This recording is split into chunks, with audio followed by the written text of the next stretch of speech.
రాజధానిలో యువరాజు పుట్టినరోజు వేడుకలు చూడటానికి బాలయ్య భద్రయ్య తమ గ్రామం నుంచి బయలుదేరారు. ఇద్దరు ఒట్టి అమాయకులు. రాజధానిలో మోసగాళ్ళు ఎక్కువ, జాగ్రత్తగా ఉండండి ఎరిగిన వాళ్ళందరూ హెచ్చరించారు. వాళ్ళు రాజధాని చేరి యువరాజు పుట్టినరోజు వేడుకలు చూస్తూ ఆనందించసాగారు. ఒకచోట వాళ్ళు ఆకాశానంటేటట్టు రాణిగారి మహల్ అందాన్ని అబ్బరపడుతూ చూశారు. మహలకు ఎక్కడ చూసినా అందమైన గాజు కిటికీలు. 1, 2, 6, 16, 22 అంటూ లెక్క పెట్టసాగాడు బాలయ్య.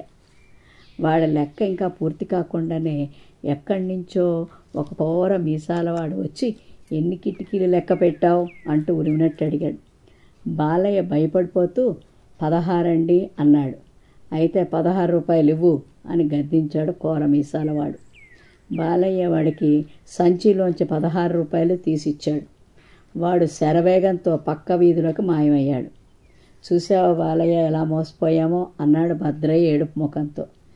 దానికి బాలయ్య ధీమాగా, మనమెక్కడ మోసపోయాం, మనమే వాడిని నిలువునా మోసం చేసాం. నేను లెక్క పెట్టింది 22 కిటికీలు, మనకే 6 రూపాయల లాభం అన్నాడు.